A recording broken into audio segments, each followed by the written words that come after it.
What's up, ladies and gentlemen? It's Brennan. I'm BMX45, and today we're coming at you with another video. We have our next deck profile for the BT17 format. We are doing our black deck, our Diaboromon deck with the newest Diaboromon support. Now, I'm playing more of a pure Diaboromon. I'm not going for the Doomsday Clock just because I don't feel like it's super viable. Just because of this game, you can't search your deck. So if you have a clock on the very bottom of your deck, you're basically trying to get through your entire deck to get that clock. So I just don't feel like it is a good enough. There's not enough ways for us to get that clock easily. So I just feel like it's better to focus on what is good, which is the Diaboromon support, which is the way you spam tokens and you win the game. So we're going to get into it. We're going to talk about our choices. We're going to talk about the differences between EX6 and now. And let me know what you guys think. And hey, if you enjoy this type of content, be sure to smash that like button, comment down below. We'd love to hear your thoughts. Subscribe to the channel and hit that bell for notifications so you don't miss a single minute of the fun. Without further ado, let's get into it. Hoping that the camera is going to work pretty good this time. This is our 4K camera. It likes the autofocus, so we'll see how well it does here. We have our Diaboromon tokens as always. Been trying to perfect this camera setup, so it's been kind of interesting. We are going to still run the BT16 Dorimon because it's all turns when another Digimon with blockers deleted gain 1 memory. So that's really good because when you block with your Diaboromon on your opponent's turn, you can potentially pass turn. So it's just more consistent than even the new Sumamon is. It's good, but this I think is better. So that's what we're going to play. We're going to continue to play for our eggs. Then we have our Curamons from EX6 still. We're playing 4 of those still. It's on play reveal top 3. Add 1 Tamer card or option card with Diaboromon as text, and 1 card with the unidentified trait among them to the hand. Trash the rest. This is why this is good, because it's trash the rest. It's not put them on the bottom of the deck. So the BT5 guy with the clock is unplayable anyways. And then on deletion, basically play a Diaboromon token, which is Digimon cost 14, level 6 white, mega unknown identified, 3000 DP. So then we play 3 of the Curamon from BT2. It's got the inheritable. Your turn when another Digimon with the same name as this Digimon. When you play another Digimon with the same name as this Digimon, trigger draw 1. So when you play a Diaboromon with a Diaboromon on the field, just free draws. So that's good. And we play 3 of the new Curamon from BT17. It's got the same on deletion to summon a Diaboromon token, but its main ability is opponent's turn. When opponent's Digimon is played or Digivolves, if it is level 5 or higher, this Digimon may Digivolve into an Infamon in the hand, ignoring the Digivolution conditions and without paying the cost. So he's your warp guy. He's better than the BT5 warp guy, so you don't play that anymore. You just play 3 of this. That's it for our rookies. Really small rookie lineup. It's just 10 cards, but the Curamons are really good. They're really strong. Going into level 4s, we play 3 of the Cursoriamon from BT5. He's the one that lets you play an errata if you don't have one when Digivolving. And then your turn inheritable all of your other Digimon with the same name as this Digimon gain Rush. So he gives all your tokens Rush, which is really great.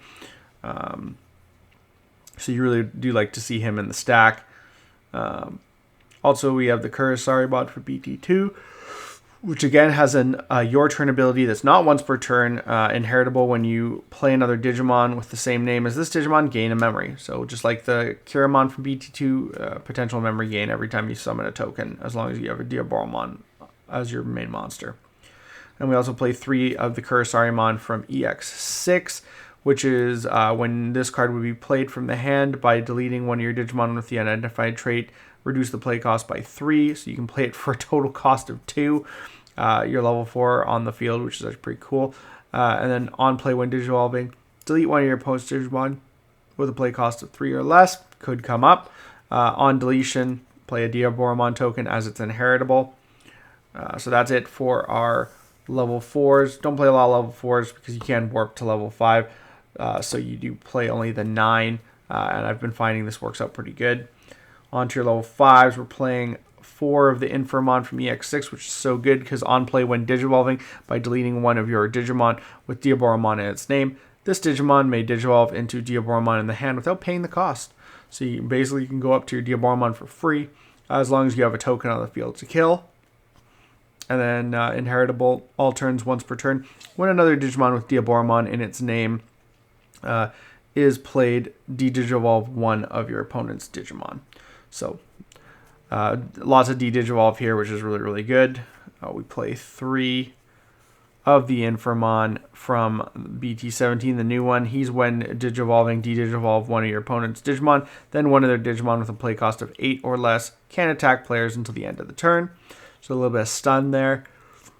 And then he has an all turns inheritable. When another one of your Digimon with Diaboromon its name is played, de-digivolve one. So lots of de-digivolve between the two effects. You're getting basically the same all turns inheritable. So you're always de-digivolving and just getting rid of their stuff, reducing their stacks. But then this one guy has it in his when digivolving ability too. So it's really good.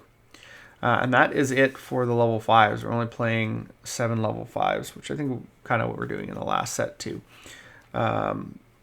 Now our boss monster, we have our main Diaboromon here. We got our nice alts there. EX6, start of your main. When digivolving, you may play a Diaboromon token.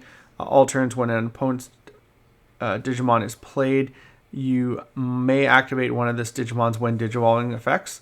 So that's really good. And then all turns, all of your other Digimon with Diaboromon in their names gain jamming or blocker. So easy to do the de-digivolve on your opponent's turn, which is really great. And then having blocker and jamming is also really great, especially because some of them are going to gain rush from that Cursarimon. So we'll also play 3 Diaboromon Ace because it blast digivolves, and you can get to play a Diaboromon token off the digivolving when attacking ability. And then all turns, once per turn, when an effect plays another Digimon, you may delete your opponent's play cost 3 or lower Digimon. For each of your Diaboromon, add 2 to the effect. For each of your, I think it's for each of your, so including himself, add 2 to the effect. So you can play cost, sorry, I thought it was level, but it's play cost 3. So automatically play cost 5, play cost 7. So just from summoning this guy, because he summons out a token.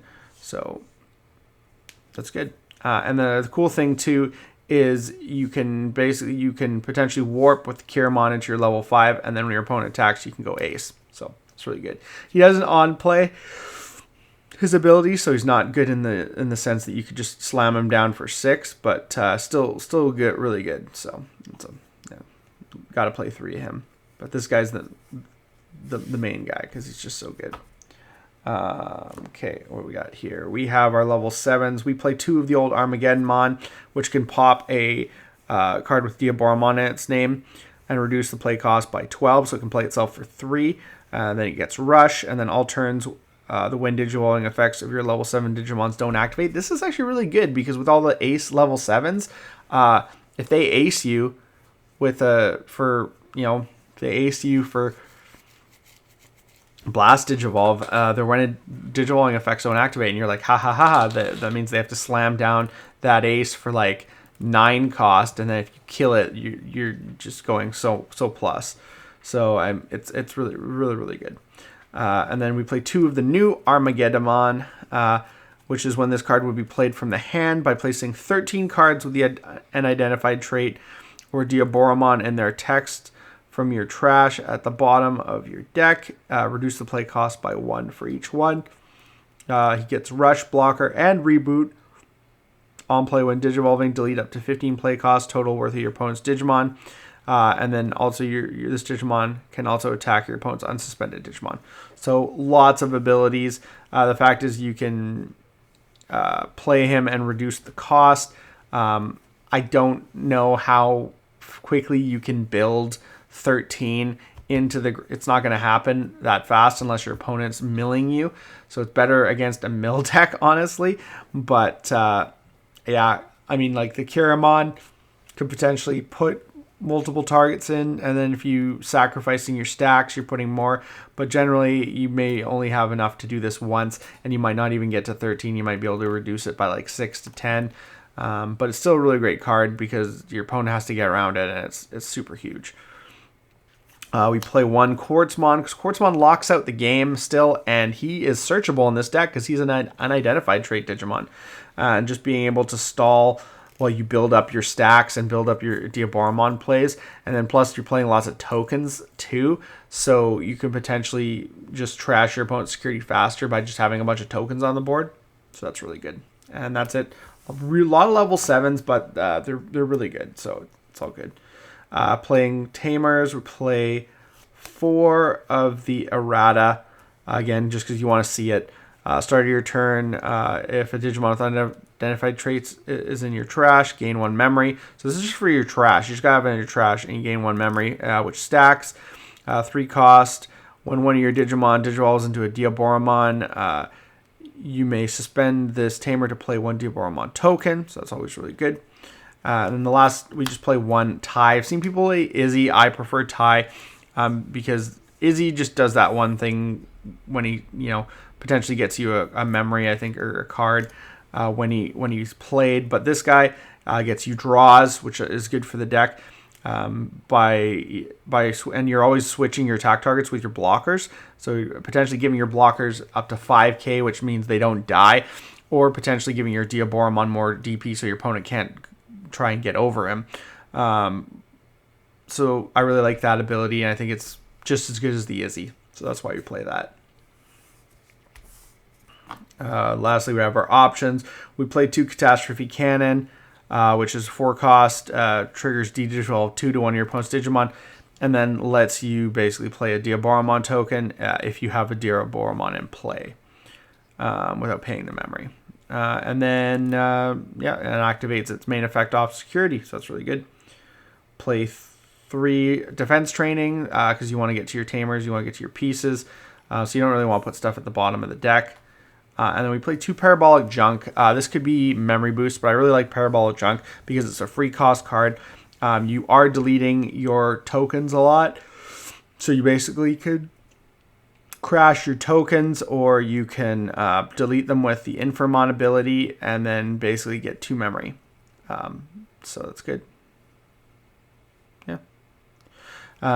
That's the deck, guys. I'm still liking the Parabolic Junk. Think it's great. Really love the new support cards, and excited to just test this deck more. I do like Clock, but I don't think it's worth playing if you're not going to play 4 of it, and I just don't think there's a good enough way to get to 4 Clocks unless you had some kind of mill build, because if it's on the bottom of the deck, you're never going to see that last Clock. So I think definitely this is the way to build the deck, and it's fun, it's competitive, and it does well. But tell me what your guys' thoughts are down below. Looks like that's all the time we have for this video. Thank you very much for tuning in, and we hope to see you in the next video. As always, have a wonderful day. That's all for now, folks.